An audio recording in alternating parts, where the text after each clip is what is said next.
ہمارے چینل میں خوش آمدید۔ تو چلیے شروع کرتے ہیں آج کی کہانی۔ امی پتہ نہیں کہاں چلی گئیں، میں کب سے ان کا انتظار کر رہی ہوں۔ کوئی ایسا کرتا ہے کیا؟ آج میری شادی ہے اور میں دلہن کے روپ میں بیٹھی یہ بات سوچ رہی تھی کہ آج میری بارات آنے کو ہے اور میری امی مجھے اس کمرے سے دوسرے کمرے میں چھوڑ کر چلی گئی ہیں۔ مجھے سمجھ نہیں آ رہا تھا کہ کیا کروں۔ پھر مجھے خیال آیا کیوں نہ میں باہر جا کے امی کو دیکھوں۔ نہیں، میں تو دلہن ہوں، سب کیا سوچیں گے، آج بھی کیسے پھر رہی ہے اور خاندان بھرا بیٹھا ہوگا باہر۔ مجھے یہ بات مناسب نہیں لگی۔ میں بے چینی سے کمرے میں ادھر سے ادھر چکر لگانے لگی۔ میری شادی میری محبت عمر سے ہو رہی تھی، اس بات کی خوشی میرے چہرے سے جھلک رہی تھی۔ میں آج بہت خوش تھی۔ جس شخص کو میں نے چاہا تھا آج وہ میرا ہونے جا رہا تھا۔ یہ سب عمر کی وجہ سے ممکن ہو پایا تھا۔ اس نے بہت کوشش کر کے نوکری تلاش کی تھی اور وہ کمپنی والے عمر کو دبئی بھیجنے لگے، یعنی میری تو زندگی بہت اچھی گزرنے والی تھی۔ مجھے اس لمحے کا انتظار تھا جب میں عمر کے نام اور وہ میرے نام کر دیا جائے گا۔ مگر کہتے ہیں نا، انتظار بے تابی کو بڑھا دیتا ہے۔ ایسا ہی میرا حال تھا۔ میری بڑی بہن پتہ نہیں کہاں ہوگی، اس نے ایک بار بھی مجھے آ کر نہیں دیکھا۔ میں نے ٹائم دیکھا تو اندازہ ہوا وہ ضرور نماز پڑھ رہی ہوگی۔ مجال ہے اگر ایک وقت بھی قضا کر دے۔ میں نہ جانے کیا کیا سوچ رہی تھی جب اچانک لائٹ کے جانے پر مجھے گرمی لگنے لگی۔ میں نے کمرے سے منسلک کھڑکی کو کھولا جو کہ اس ہال کی طرف کھلتی ہے جہاں آج میری بارات کا انتظام تھا۔ کھڑکی کھلتے ہی ٹھنڈی ہوا کا جھونکا میرے جسم سے ٹکرایا۔ مجھے کچھ سکون ملا، مگر جیسے ہی میری نظر نیچے لوگوں کے ہجوم کے درمیان بیٹھے عمر اور اس کے پہلو میں بیٹھی اپنی بڑی بہن پر گئی تو آسمان میرے سر پر آ گرا۔ یہ سب کیا ہے؟ میری بہن میری جگہ بیٹھی تھی، مگر کیوں؟ مجھے کچھ غلط ہونے کا احساس ہوا۔ میں بجلی سی رفتار سے دروازے کی جانب بھاگی اور اس دروازے کو کھولنے لگی جس کا باہر سے بند ہونے کا مجھے علم نہیں تھا۔ اپنی طاقت آزمانے کے بعد بھی میں یہ بند دروازہ نہ کھول سکی۔ یہ دروازہ میرے نصیب کا بند ہوا تھا اور مجھ احمق کو پتہ نہ چل سکا۔ میری جان سے پیاری ماں نے میرے ساتھ یہ کھیل کھیلتے ہوئے لمحہ بھر کو نہ سوچا۔ میں چیخ چیخ کر رونے لگی۔ محبت کو کھو دینے کا درد مجھ سے برداشت نہیں ہو رہا تھا۔ یہ تکلیف میرا دل نہیں سہ پا رہا تھا۔ تھوڑی دیر پہلے جس روپ کو دیکھ کر میں پرسکون تھی، اس روپ کو اپنے ہاتھوں سے نوچ نوچ کر اتار رہی تھی۔ کیسی میری قسمت نے پلٹی کھائی تھی، مجھے عرش سے فرش پر لا پھینکا تھا۔ میری محبت سے امی اور آپ دونوں واقف تھے۔ کیوں کیا یہ سب انہوں نے؟ عمر، وہ تو کچھ کر سکتا تھا، وہ تو مجھ سے محبت کا دعوے دار تھا۔ کیا یہی محبت تھی اس کی؟ اس منزل کا راستہ دکھا کر اس نے ہم سفر ہی بدل لیا۔ کیوں کیا اس نے یہ سب؟ میرے دل میں بہت سے سوال تھے جن کا جواب مجھے ہر حال میں چاہیے تھا۔ میں جب رو رو کر تھک گئی تو نڈھال سی بیڈ پر گر گئی۔ مجھے کوئی ہوش نہ رہا میں کہاں ہوں۔ سر میں درد کی ٹیسیں سی اٹھی۔ میں نے آنکھیں کھولنی چاہی مگر آنکھوں پر بوجھ سا معلوم ہوا۔ میں نے ہلکی ہلکی نظروں سے دیکھا تو یہ ایک ہسپتال کا کمرہ تھا۔ ساتھ ہی کرسی پر میری امی بیٹھی تھی جو کہ تسبیح کر رہی تھی۔ مجھے کچھ بھی سمجھ نہیں آیا کہ میں یہاں کیسے؟ یکدم مجھے خود پر گزری قیامت یاد آئی۔ میں جھٹکے سے اٹھ بیٹھی۔ امی نے مجھے اٹھتا دیکھا تو بھاگتے ہوئے میری جانب بڑھی، مگر میں ان سے دور ہٹتی گئی۔ امی مجھے حیرانی سے دیکھنے لگی۔ میں ان کی آنکھوں میں اپنے لیے فکر دیکھ کر بولی، اب یہ ڈرامہ کرنے کا کوئی فائدہ نہیں ہے۔ جو ہونا تھا ہو گیا۔ آپ نے میرے ساتھ جو کرنا تھا کر لیا۔ اب یہ فکر، یہ دم درود کرنے سے کچھ نہیں ہوگا۔ آپ نے مجھے جیتے جی مار ڈالا امی۔ یہ کیا کر دیا؟ کیوں؟ آخر آپ تو میرے دل کے حال سے واقف تھیں امی۔ آپ سے تو کچھ چھپا ہوا نہیں تھا، پھر کیسے آپ نے میری جگہ آپ ہی کو بٹھا دیا؟ کس بات کی اتنی بڑی سزا دی آپ نے مجھے؟ امی کیوں؟ آخر میرا قصور کیا تھا؟ میں بولتے بولتے ہانپنے لگی تھی، میرا سانس پھولنے لگا تھا۔ جلدی سے نرس آئی، اس نے مجھے پرسکون کرتے ہوئے کہا، میڈم آپ ٹھیک نہیں ہیں، آپ کو 3 دن بعد ہوش آیا ہے، آپ پرسکون رہیں۔ 3 دن؟ میرا تو ذہن وہیں اٹک گیا۔ یعنی اس ستم ظریفی کا مجھ پر ایسا ظلم ہوا، اس تکلیف نے مجھے 3 دن تک اس دنیا سے دور رکھا۔ مگر کیا فائدہ ان سب کا؟ میری اذیت کا اندازہ کسی کو بھی نہیں تھا۔ میں اکیلی اس آگ میں جل رہی تھی۔ میں نے کرب سے آنکھیں موند لیں اور اپنی قسمت پر ماتم کرنے لگی۔ कब घर आए, कब मुझे कमरे में छोड़ गए, मुझे इस बात से कोई सरोकार नहीं था। मेरी तो ज़बान बिल्कुल खामोश हो गई थी। मैं आंखों में नमी लिए उन लम्हात को याद कर रही थी जब उमर मुझसे वादे करता था। शादी से 2 हफ्ते पहले की बात है जब, उमर तुम क्या कर रहे हो? ये चूड़ियाँ क्यों लाए हो? मेरे पास और भी चूड़ियाँ हैं, वही नहीं पहनी जाती। मेरी बात सुनकर उमर ने कहा, अरे तो क्या हुआ, तुम शादी के बाद सारी चूड़ियाँ जहेज में ले आना, फिर रोज़ मुझे नई नई चूड़ियाँ पहन कर दिखाना। हाँ ठीक है उमर। उमर का मुस्कुराता हुआ चेहरा मेरी नज़रों के सामने आ गया। मैंने बेकरार सी होकर आंखें खोली मगर मेरे सामने अम्मी मौजूद थी। मैंने उनको देखकर अपना चेहरा मोड़ लिया। अम्मी ने मुझे आगे बढ़कर गले लगाया और रोते हुए बोली, मेरी जान, मेरी बच्ची, मेरी शहजादी, मैं बहुत बेबस थी। बस एक बार अपनी माँ की बात सुन ले। मेरी बच्ची, मैंने तेरे साथ कुछ गलत नहीं किया, बस मुझे एक मौका दे दे अपनी बात कहने का। मैं खामोशी से आंसू बहाने लगी। तभी अम्मी की आवाज़ मेरी समाज से टकराई। बारात आई तो उमर बारात के साथ नहीं आया था। मैंने जब उमर की माँ से पूछा तो उसने बताया, उमर एक बार मुझसे बात करना चाहता है। मैं घबरा गई कि इलाही पता नहीं क्या होगा। तब अचानक उमर ने बोलना शुरू किया, खाला, मैं बारात के साथ इसलिए नहीं आया कि मैं आपकी छोटी बेटी से शादी नहीं करना चाहता। आप मुझे गलत ना समझे, मेरी ज़िंदगी है, मेरा फ़ैसला होना चाहिए कि मैं किसके साथ और कैसे ज़िंदगी गुजारूंगा। मैंने कहा, नहीं बेटा, ऐसा जुल्म ना करो, मेरी बच्ची मोहब्बत करती है। और भी तो। नहीं खाला, वो बस एक वक्ती कशिश थी, मैं उससे शादी नहीं कर सकता, बस यही बात बताई थी। मेरे तो पाँव के नीचे से ज़मीन निकल गई। मुझे तो अंदाज़ा नहीं था कि ये सब हो जाएगा। मैं कुर्सी पर गिरने के अंदाज में बैठ गई। तब उमर की माँ से उसे कहा कि तुमने जब इनकार करना था तो बारात लाकर तमाशा लगाने की क्या ज़रूरत थी? गरीब लोगों की ज़िंदगियों से खेलने का तुम्हें कोई हक नहीं है। उसकी बात सुनकर उमर ने कहा, अम्मी, मैं शर्मिंदा हूँ, मगर जो मैं जानता हूँ वो बात आपको नहीं बता सकता। अगर आप लोग चाहें तो मैं उनकी बड़ी बेटी से शादी करने के लिए तैयार हूँ। उमर की बात सुनकर मुझे मौके की नज़ाकत का अंदाज़ा हुआ। मैंने फ़ौरन हाँ कर दी और तुम्हारी बड़ी बहन को बहुत मुश्किल से इस बात के लिए मनाया, वरना वो तो तुम्हारी मोहब्बत को कभी कबूल ना करती। मेरी बच्ची, मैं तुम्हारी दुश्मन नहीं हूँ। उमर ही पीछे हट गया था। मैं क्या करती? अपनी इज़्ज़त बचाने के लिए मैंने अपनी जान से अजीज़ बेटी को कुर्बान कर दिया। अम्मी की बातें सुनकर मैं रोना भूलकर यही सोचने लगी कि उमर ने इतना कुछ कर दिया और मैं इस बात से बेखबर थी। वो सब प्यार, मोहब्बत, सब ढोंग था। बस अब मैं मज़ीद उस बेवफा इंसान के लिए नहीं रो सकती थी। मैंने बेदर्दी से अपने बहते आंसू पोंछे और खामोशी से गहरी सोच में गर्क हो गई। कहते हैं वक्त का काम है गुजरना, और वो गुजर रहा था। मैं इस सदमे से निकल आई थी, मगर एक कसक मेरे दिल में रह गई थी। वो ये कि अगर अम्मी ने लाख कहा, बहन तो मेरी थी, कैसे मेरे महबूब के साथ अपनी ज़िंदगी गुजार रही है। और अम्मी से मुझे मालूम हुआ कि अब वो लोग दुबई चले गए हैं। मेरी ज़िंदगी जहन्नुम बनाकर वो सुकून से रह रहे हैं। कैसे ये बात मुझे गवारा नहीं थी। मेरे दिल में दुश्मनी की चिंगारी आग पकड़ गई थी। मेरी बहन ही मेरी खुशियों की कातिल थी। शुरू से उसको घर में मुझसे कम तरजीह मिलती। शुरू से वो मुझे हंसता मुस्कुराता देकर खामोशी से सब देखती थी। नमाज रोज़े की पाक बंद, मगर दिल में मुनाफकत थी। कैसी थी ये बहन? मैं भी बस अब कोई रियायत नहीं बरतूंगी। जब सगी बहन होकर उसने मेरी खुशियाँ लूट ली तो मैं भी उसका जवाब उसके अंदाज में दूंगी। अब जो होगा वो देखा जाएगा। मैंने कुछ सोचते हुए अपनी अम्मी से कहा कि किसी बहुत अमीर कबीर इंसान से मेरी शादी करना, जिसके पास इतना बड़ा घर हो जितना उमर के पास भी नहीं है। अम्मी ने मेरी बात सुनी तो बोली, बेटी, ये तो नसीब की बात है, जो तेरे नसीब में लिखा है वो तुझे मिलेगा। मैंने कहा, अम्मी, नसीब बनाने से बनता है, आपको जो कहा है बस इस बात का ख्याल रखना। अम्मी ने कहा, ठीक है। अगले 4-5 महीने तक कोई भी अच्छा रिश्ता ना आया।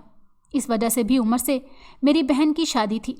लोगों का मानना था कि पता नहीं लड़की में क्या नुक्स था कि छोटी की बारात से बड़ी को ब्याह दिया गया। मेरी बहन की वजह से मेरा किरदार मशकूक हो गया था। ऐसे ही तकरीबन 1 साल गुजर गया। जब कोई अमीर रिश्ता ना मिला तो अम्मी ने मुझे वास्ते कस्में देकर मेरी शादी एक मामूली इंसान से करवा दी। मेरे शौहर का घर अपना था और 3-4 लोगों के साथ शराकत में कोई काम करता था। शुरू में कुछ महीने सब ठीक रहा, मगर हालात जल्द ही ख़राब हो गए। खाने के लिए भी घर में लाले पड़ने लगे। मुझे अपनी किस्मत पर बहुत अफसोस हुआ। अम्मी से मुझे पता चलता था कि मेरी बड़ी बहन ने अपनी कार भी ले ली है। ये बातें सुनकर मैं अपने हालात का उन लोगों की आसाइशों से मुकाबला करती तो मुझे एहसास होता कि मैं किस कदर मुफलिसी की ज़िंदगी गुजार रही हूँ। मुझे उन लोगों से हसद होने लगा था और मैं इस आग में झुलस रही थी। मेरे शौहर के हालात बदतर हो गए। मैं अपनी माँ के पास जा पहुँची और उसको इन सब का जिम्मेदार ठहराने लगी। अम्मी मेरे हालात सा सुनकर परेशान हो गई। अम्मी ने मुझे कहा कि तुम एक काम करो, किसी दरबार या किसी दरगाह पर मन्नत मान लो। अल्लाह किसी पीर के सदके तुम्हारे हालात में बेहतरी पैदा कर देगा इंशाअल्लाह। मुझे अम्मी की बात ठीक लगी। मैं अम्मी के घर से वापसी पर आते हुए एक दरबार पर चली गई। वहाँ से दुआ मांगकर मुझे उम्मीद सी हो गई कि अब शायद मेरी ज़िंदगी से यह मुश्किल वक्त निकल जाए। मैं अपनी सोचों के जंग से लड़ते हुए दरबार से निकल रही थी जब अचानक मेरे सामने एक अधेड़ उम्र औरत आ गई। मैं उसकी आमद से बेखबर थी। अचानक एक दफ़ा पर घबरा गई। उस औरत ने मुझे घबराते हुए देखा तो बोली, अरे मुझसे क्या डरती है? तुझे डरने की ज़रूरत नहीं है। तू वो कर जो कर सकती है। कब तक यूं सिसक सिसक कर ज़िंदगी गुजारेगी? मैंने कहा, आप कौन और ऐसे बातें कैसे कर रही हैं? मेरी बात सुनकर उस औरत ने कहा, मैं जो भी हूँ, बस तू ये जान कि मैं ही हूँ जो इस मुश्किल वक्त में तेरा साथ दे सकती हूँ। तेरा शौहर एक बेरोज़गार इंसान है, उससे तुझे कोई फ़ायदा नहीं हो सकता, ना आज ना कल। क्यों अपनी ज़िंदगी ऐसे इंसान पर ज़ाया कर रही है जिसको इसकी कदर नहीं? मैं उस औरत की बात सुनकर सोच में मुब्तला हो गई। मुझ पर अपनी बातों का असर देखकर उस औरत ने मेरी जानिब एक पर्ची की और कहा, इस कागज़ पर तू जिसका नाम लिखेगी वो मर जाएगा। उस औरत की बात सुनकर मेरा दिल खौफ से लरज़ उठा। मेरे माथे पर पसीने के कतरे नुमाया थे। मुझे शशो पंच में घेरा देखकर बोली, अरे पागल ना बन, ये वक्त जज्बात से काम लेने का नहीं है। सोच, अगर तेरी ज़िंदगी तेरी मर्ज़ी के मुताबिक हो तो क्या ही मज़ा है ज़िंदगी का। वो औरत उस कागज़ को मेरे हाथ में देकर न जाने कहाँ चली गई। मैंने हाथ में पकड़ा उस कागज़ को देखा और घर की जानिब चल दी। सारे रास्ते में इसी सोच में गुम थी कि अगर मेरे नाम लिखने से कोई सच में मर जाए तो, यानी सच में मेरी खुशियाँ मुझे मिल जाएंगी। मैंने सोचा, क्यों ना मैं अपने शौहर, नहीं, ये क्या सोच रही हूँ मैं, ये गलत है। मैं घर आई और बैठकर उस कागज़ के बारे में सोचने लगी कि मैं कुछ गलत ना कर दूँ, मगर मेरे साथ भी तो बहुत गलत हुआ था। उस पर किसी को कोई एतराज़ नहीं था और मैं क्यों सोचूं किसी के अच्छे या बुरे के बारे में। किसी ने मेरे बारे में सोचा था, मैं भी बस अब अपने बारे में सोचूंगी। कब तक यूं छोटी छोटी खुशियों की मुंतज़िर रहूंगी? मैं अपनी सोचों में गुम थी जब अचानक मेरा शौहर घर में दाखिल हुआ। उसके हाथ में बहुत से थैले थे। मैंने पूछा, क्या बात है, कोई लॉटरी निकल आई है? मेरे शौहर ने हंसते हुए कहा, हाँ यही समझो, अब हालात बेहतर हो जाएंगे। मेरे शौहर ने कुछ पैसे मेरे हाथ में दिए और कहा, ये पैसे तुम ले लो। मुझे खुशी हुई कि मेरी मन्नत पूरी हो गई। मुझे तो यकीन नहीं आ रहा था। मैंने सोचा अब शायद मेरे हाथ में पैसे आ जाएंगे तो मैं भी अच्छा घर वगैरह सब कर लूँगी। अम्मी को मैंने बताया कि अब हालात अच्छे हैं। अम्मी भी खुश थी, मगर ये वक्त था, इसका कोई भरोसा नहीं होता, कब कैसे पलटी खाए। कुछ अरसा गुजर गया, हालात वैसे ही, लोग वही। फाकों की नौबत आ गई।